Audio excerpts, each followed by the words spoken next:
एक देश एक चुनाव, वन नेशन वन इलेक्शन।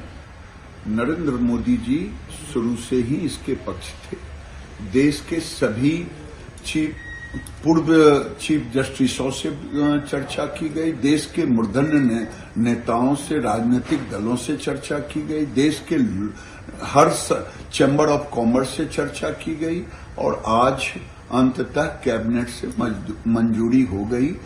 खड़गे की भाषा केवल विध्वंसक भाषा होती है, निगेटिव होती है। ये खड़गे वही हैं जो देश को कहा था कि अगर 20 सीट और आ जाती तो मोदी सहित सबको जेल भेज देता।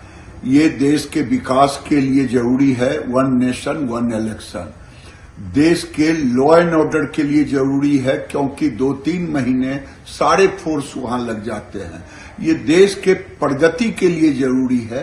और 1967 के पहले तो खड़गे बताएं ना, राहुल बताएं कि एक देश एक इलेक्शन होता था कि नहीं होता था, उसमें कौन सा नुकसान था, क्यों नहीं नेहरू उस समय इसको रोक दिया था।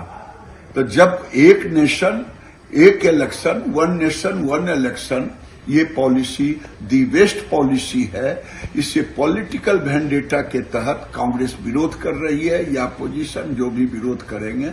देश का नौजवान चाहता है, देश का हर नौजवान चाहता है कि देश की विकास हो। सालों भर चुनाव, पैसे खर्च होते हैं, देश का पैसा खर्च होता है। ये लोग देश के दुश्मन हैं, इसी तरह से बात करते हैं। Welcome to K-Mall, a premium project by Kaleen Group. K-Mall is in the heart of Kolkata's electronic, garment and lifestyle hub, Khidirpur. K-Mall, which is designed as a world-class mall, is the outcome of endless effort of our experts, combined with modern superb techniques and new age design. Book now